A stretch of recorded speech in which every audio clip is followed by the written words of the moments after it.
जय हिंद बच्चों। आज हम पढ़ेंगे class 9th। Okay, Hindi medium UP board. Hindi medium UP board इसका लेसन 1 पढ़ेंगे विज्ञान का, जिसका नाम है केमिस्ट्री का, जिसका नाम है हमारे आसपास के पदार्थ। ओके, ये केमिस्ट्री का लेसन 1 है।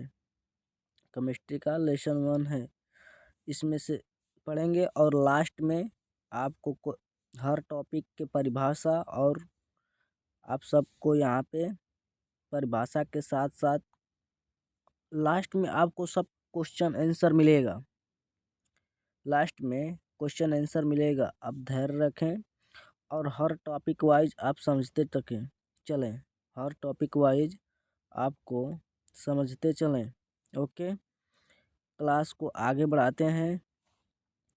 हर एक टॉपिक आपको समझना पड़ेगा। ओके, समझते चलेंगे और आपको लास्ट में क्वेश्चन आंसर मिलेगा। मोस्ट इम्पोर्टेंट क्वेश्चन आंसर यहाँ देखो। पहला, द्रव्य की भौतिक प्रवृत्ति। द्रव्य की प्रकृति क्या है, यहाँ देखो। इसकी परिभाषा में क्या लिखोगे कि द्रव्य वह है जो स्थान घेरता है और जिसमें द्रव्यमान होती है। जो स्थान घेरता है जिसमें द्रव्यमान होती है वो क्या है, द्रव्य होता है। द्रव्य को क्या बोलते हैं, पदार्थ भी बोलते हैं। द्रव्य को पदार्थ भी बोलते हैं। पदार्थ को ही द्रव्य बोलते हैं। ओके, क्या बोलते हैं, पदार्थ को ही द्रव्य बोलते हैं। यानी पदार्थ की परिभाषा कहेगा तो भी यही लिखेंगे, या द्रव्य का परिभाषा कहेगा तो भी यही लिखना है। ओके, यही लिखना है। इसकी विशेषता देखो। विशेषता में पहला देखो, द्रव्य छोटे छोटे कणों से मिलकर बना होता है। द्रव्य छोटे छोटे कणों से मिलकर बना होता है। ये देखो, द्रव्य की जगह पदार्थ भी लिख सकता है। ओके, द्रव्य की जगह पर पदार्थ भी लिख, ये दोनों एक ही शब्द है। जैसे आपका नाम दो होता है, किसी का 3 होता है, अलग अलग नाम होता है, वैसे यही इसका भी पदार्थ बोलते हैं या द्रव्य बोलते हैं, दोनों का एक ही मतलब है। ओके, द्रव्य का मतलब द्रव मत समझना। द्रव ये क्या है, द्रव क्या है, यह पानी है, लिक्विड की बात कर रहा है। ओके, द्रव मत समझ लेना। यहाँ देखो, दूसरा में देखो, इन कणों के बीच रिक्त स्थान होते हैं। उदाहरण में चीनी का पानी में घुलना। ओके, रिक्त स्थान होगा तभी ना पानी में घुलेगा चीनी। और तीसरा यह देखो, यहाँ पे देखो, कण निरंतर गतिशील रहते हैं। उदाहरण में देखो, इत्र की गंध का फैलना। ओके, यह देखो, कणों के बीच आकर्षण बल होता है। इस बल को क्या बोलते हैं, नाभिकीय बल, अंतर आणविक बल बोलते हैं इसको। ओके, अगले टॉपिक पे चलते हैं। यह लिख लेना परिभाषा, हेडिंग लिख के इसको बाद लिख लेना इसको। यहाँ देखो, पदार्थ की अवस्था देखेंगे। पदार्थ की अवस्था कितने होती हैं बताओ।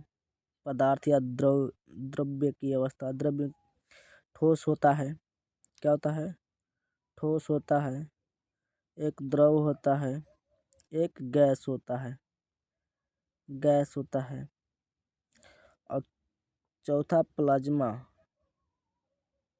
प्लाज्मा होता है। पांचवा बोस-आइंस्टाइन कंडेंसेट होता है। बट इसमें 3 ही पढ़ना है। क्लास 9th में 3 ही पढ़ा जाता है, क्लास 9, 10th। ओके, आपको यही 3 पढ़ना है, ठोस, गैस, द्रव। ओके, यहाँ पे देखो, इस अवस्था में पढ़ेंगे ठोस में देखो, ठोस की परिभाषा लिखोगे। ठोस अवस्था में निश्चित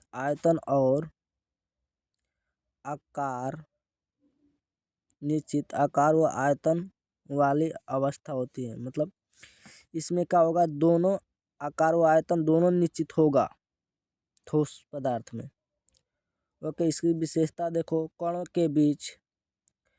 के बीच मजबूत आकर्षण बल, कणों की व्यवस्थित घनी होती है। क्या होती है? घनी होती है, बर्फ या लकड़ी। उदाहरण में लिख लेना। यहाँ देखो, द्रव में देखो, द्रव यानी लिक्विड में देखो, इसमें क्या होगा? निश्चित आयतन लेकिन अनिश्चित आकार वाली अवस्था होती है। इस अवस्था में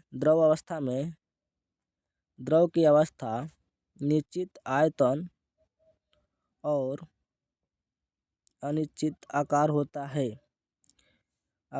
है। कण द्रव्यमान के अनुसार बहते हैं, आकर्षण बल कम होता है। जैसे इसका आकार का है अनिश्चित है। जिस पात्र में इसको रखोगे, पानी लिक्विड है ना, 1 लीटर पानी लो, 1 लीटर लोटा में रखोगे तो लोटे का आकार ले लेगी पानी, या उसको बाल्टी में डालोगे तो बाल्टी का आकार ले लेगी, या थाली में रखोगे तो थाली का आकार ले लेगी। तो आकार क्या है? लगातार बदल रहा है ना, अनिश्चित है। आकार इसका अनिश्चित है, किसी का भी रूप ले रहा है, धारण कर रहा है किसी का भी रूप। ओके, किंतु आयतन एक निश्चित है, 1 लीटर है तो 1 लीटर है। ओके, विशेषता लिख लेना, द्रव्य कण के अनुसार बहते हैं। इसमें आकर्षण बल कमजोर होता है, किसके अपेक्षा? ठोस के अपेक्षा। इसमें क्या होगा? गैस में देखो अनिश्चित होगा। इसमें आकार व आयतन दोनों अनिश्चित होते हैं, गैस अवस्था कहलाती है। क्या? गैस अवस्था कहलाती है। कणों के बीच अधिक रिक्त स्थान होता है, आकर्षण बल नगण्य होता है। ओके, आकर्षण बल नगण्य होता है। ऑक्सीजन या कार्बन डाइऑक्साइड या एलपीजी ले लो। ओके, यहाँ पे देखो, इसमें क्या होगा?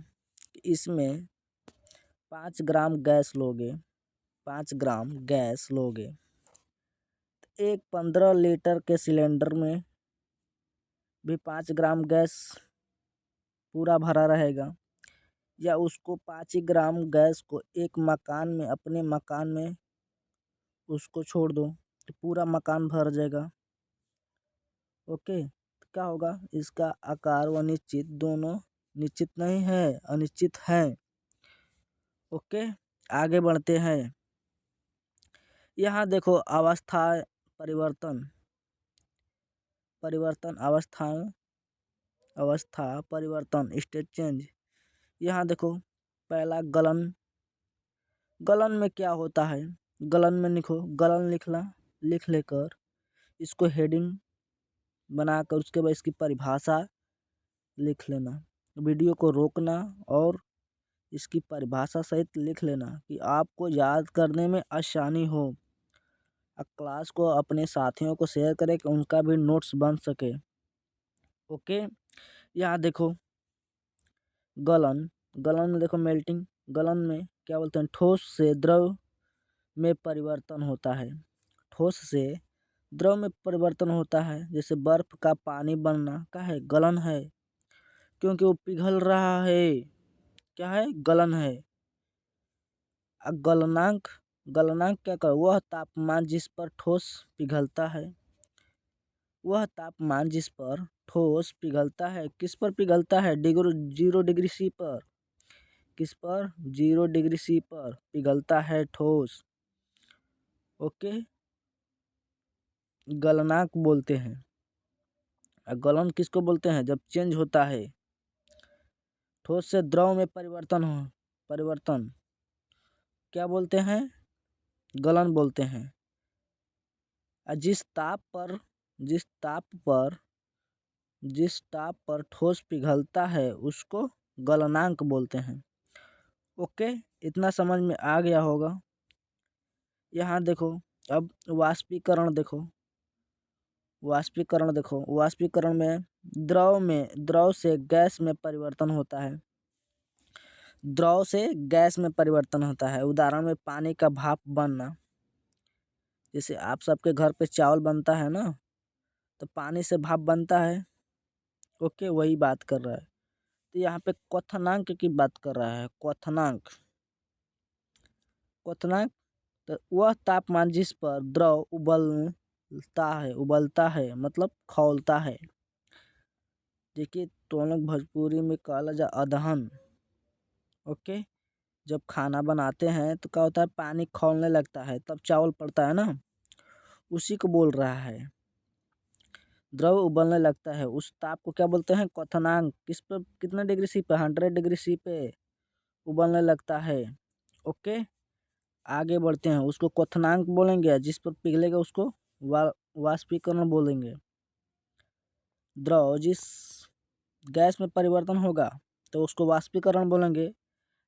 जिस तापमान पर परिवर्तित हुआ उसको क्वथनांक बोलेंगे। ओके, यहाँ देखो संघनन में देखो, संघनन गैस से द्रव में परिवर्तन। गैस से द्रव में परिवर्तन, जैसे ओस का बनना। ओस का होता है, जाड़े के दिनों में गैस से द्रव अवस्था में बदलता है ना, उसी को बोल रहा है ओस का बनना। यहाँ देखो ऊर्ध्वपातन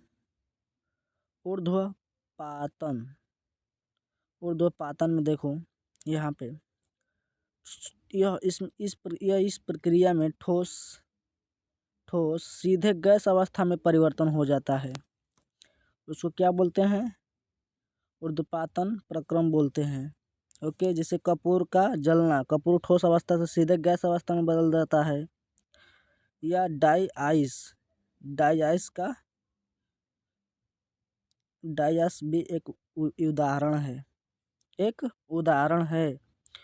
ओके, आगे बढ़ते हैं। आगे देखो, ताप और दाब का प्रभाव, effect to temperature and pressure. Okay, यहाँ पे देखो, ताप बढ़ने पर कणों की गतिज ऊर्जा बढ़ जाती है। क्या होती है, कणों की गतिज ऊर्जा बढ़ जाती है, जिससे अवस्था परिवर्तन होता है। उसको क्या बोलते हैं, गैसीकरण। जैसे में गैसीकरण में क्या होगा, अगर ताप में वृद्धि होगा तो कण और गतिशील होंगे। ओके, अवस्था में परिवर्तन हो जाएगा। और दूसरा देखो, दाब बढ़ाने पर क्या होगा। ये तो ताप बढ़ाने पर देख लिए, दाब बढ़ाने पर गैस को द्रव में बदला जा सकता है। जैसे एलपीजी सिलेंडर में क्या होता है, गैस क्या है, गैस अवस्था है, उसको प्रेशर से उस सिलेंडर में भरा जाता है।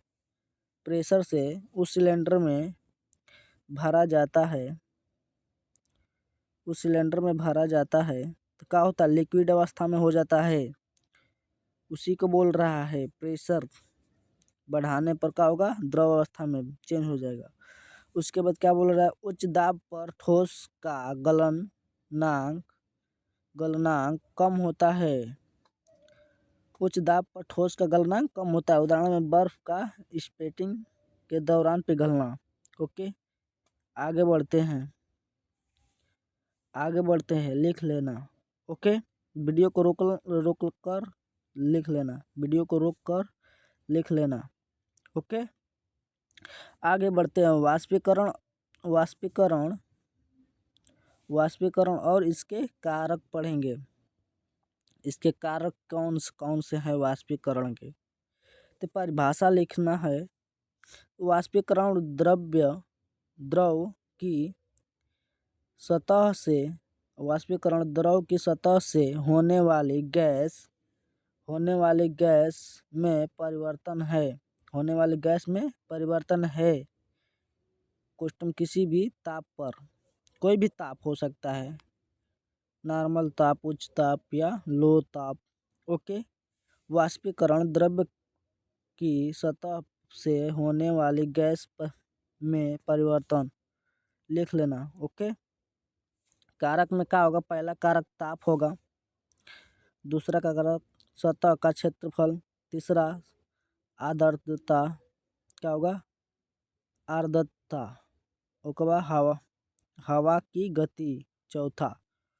ओके, चौथा में हवा की गति। इसमें ताप में क्या होगा, तापमान बढ़ाने से वाष्पीकरण की दर बढ़ती है, तापमान बढ़ाने से वाष्पीकरण की दर बढ़ती है और तेजी से वाष्पीकरण होने लगेगी। क्षेत्रफल, सतह का क्षेत्रफल, अब ये देखो दूसरा, बड़ी सतह पर वाष्पीकरण तेज होता है, क्या होता है, तेज होता है। कम आर्द्रता वाली हवा में वाष्पीकरण अधिक होता है। ओके, हवा चलने से वाष्पीकरण तेज होता है, उदाहरण कपड़ों का जल्दी सूखना। ओके, यह लिख लेना, वीडियो को रोक कर इसको उतार लेना हेडिंग बाय हेडिंग। ओके, आगे बढ़ते हैं, अगला देखते हैं। अगला देखो प्लाज्मा और बोस-आइंस्टीन संघनन। ओके, यहाँ देखो पहले में देखो प्लाज्मा में लिख कर उसका परिभाषा लिखना। आयनित गैस जिसमें इलेक्ट्रॉन और आयन मुक्त रूप से गति करते हैं, क्या करते हैं, इलेक्ट्रॉन और आयन मुक्त रूप से गति करते हैं। उदाहरण में लिख लेना, तारे, निकाय बल्ब, नियॉन बल्ब, बिजली की चिंगारी। ओके, लिख लेना। यहाँ देखो दूसरा बोस-आइंस्टीन संघनन में क्या होगा, परिभाषा लिख लेना। पदार्थ की पांचवी अवस्था जो परम शून्य के निकट तापमान पर बनती है, परम शून्य के निकट तापमान पर बनती है। इसको क्या बोलते हैं, 0 केल्विन, क्या बोलते हैं, 0 केल्विन। यानी इसको चेंज किया जाता है तो -273 केल्विन होता है। इसी को चेंज किया जाता है तो -273 केल्विन, 273 डिग्री सी होता है। 0 केल्विन बराबर 273 केल्विन। ओके, यही बोलता है, इसी को बोला जाता है परम ताप। क्या बोला जाता है, परम ताप। किसको, 0 केल्विन को, या 0 केल्विन बराबर क्या होता है, -273 केल्विन डिग्री सी। इसकी विशेषता क्या होगी, विशेषता में देखो सभी कण एक ही क्वांटम अवस्था में होते हैं। अति ठंडे रुबिडियम परमाणु इस अवस्था में क्या होगा, जो है तहाँ से वहीं रुक जाएगा, उससे ज़्यादा तक नहीं हिल पाएगा। ओके, इस अवस्था में ये होता है, गैस भी अपनी स्थिति को चेंज नहीं कर पाती है परम शून्य ताप पर। ओके, गैस भी अपनी अवस्था में परिवर्तन नहीं कर पाती है। ओके, यहाँ पे सारे टॉपिक हो चुका है। अब आपको मोस्ट इम्पोर्टेंट क्वेश्चन आंसर पर लिया चलेंगे। ओके, क्लास को ज़्यादा से ज़्यादा शेयर करें अपने दोस्तों के साथ, उनको भी मौका दें कि वो भी क्लास नोट्स बनाएं। UPB 9 to 12 चैनल पर आएँ। यहाँ पे 9 से लेकर 12th तक आपका क्लास मिलेगा, वो भी PCM। ओके, वो भी PCM, मैथ्स का भी मिलेगा, फिजिक्स का मिलेगा, 9th 10th का बायो का भी मिलेगा। ओके, 11th 12th का फिजिक्स, केमिस्ट्री, मैथ का भी मिलेगा। ओके, फिजिक्स, केमिस्ट्री, मैथ का मिलेगा। इसका कौन सा टारगेट होगा इसमें 2025 2025-26 बोर्ड 2025-26।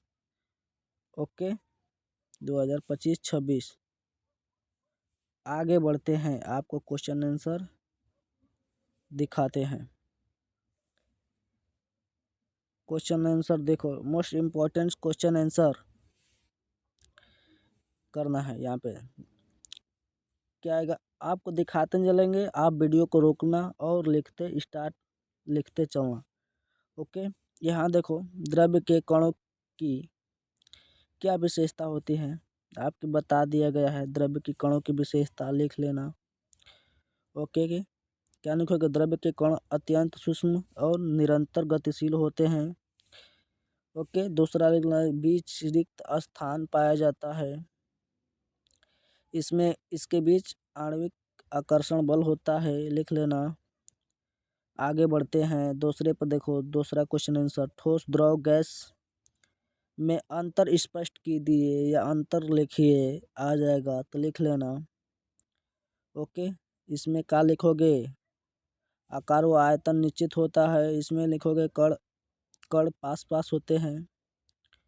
ओके, इसमें क्या होगा, कण ठोसों की अपेक्षा दूर दूर होगा, इसमें क्या होगा, आयतन निश्चित होगा, आकार अनिश्चित होगा, इसमें दोनों अनिश्चित होंगे, यह स्वतंत्र रूप से घूमेगा। ओके, लिख लेना, लिख कर वीडियो को रोक कर लिख लेना। ओके, आगे बढ़ते हैं, यहाँ देखो,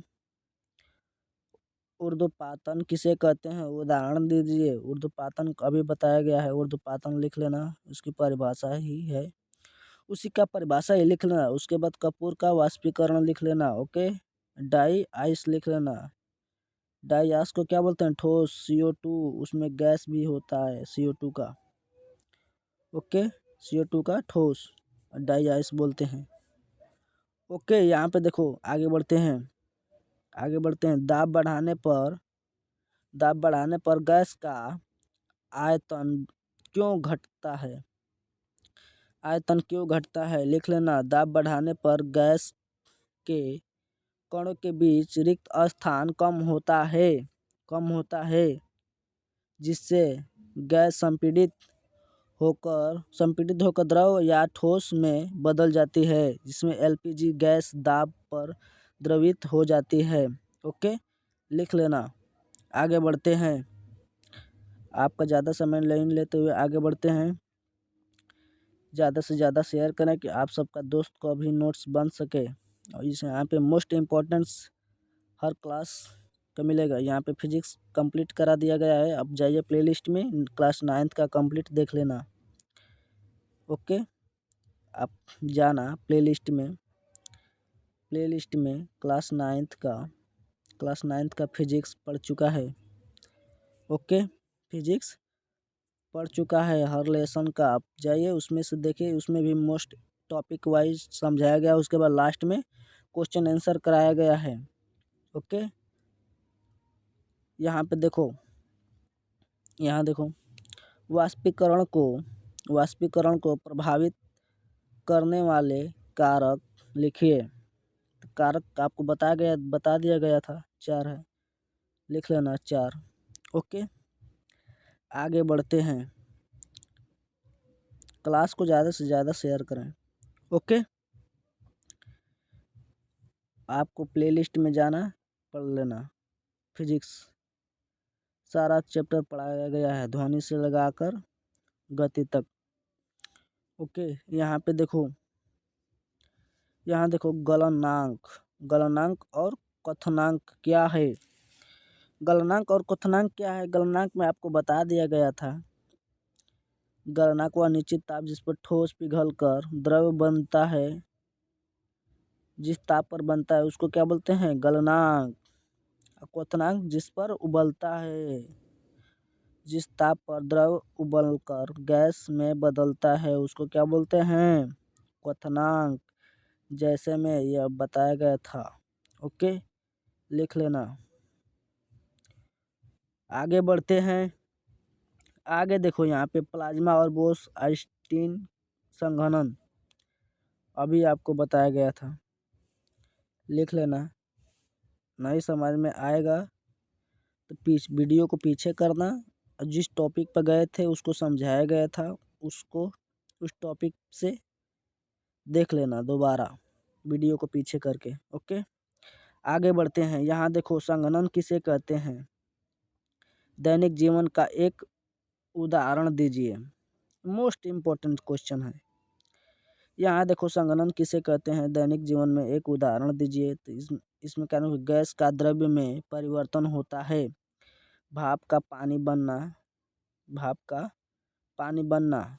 ओके, उदाहरण में क्या लिखोगे? फ्रिज से निकाली गई ठंडी बोतल पर पानी की बूंदें बनना।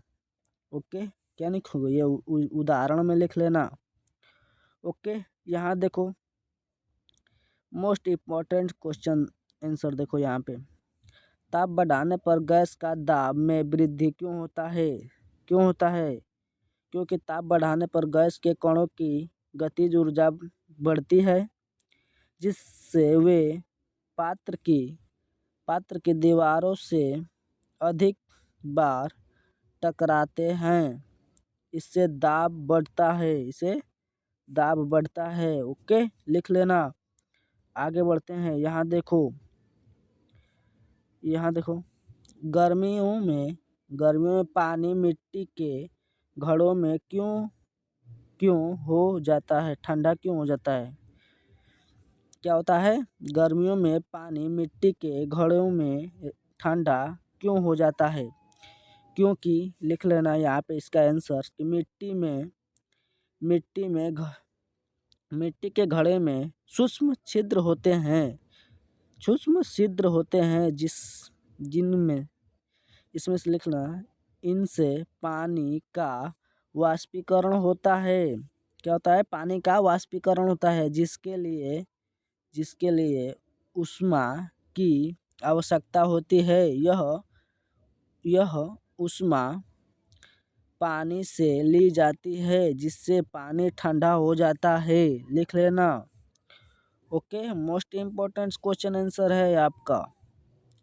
यहाँ पे देखो, यह क्या बोल रहा है? पदार्थ की अवस्थाओं में दर्शाए गए आरेख। ओके, ये देखो, ठोस में गलन कब होगा?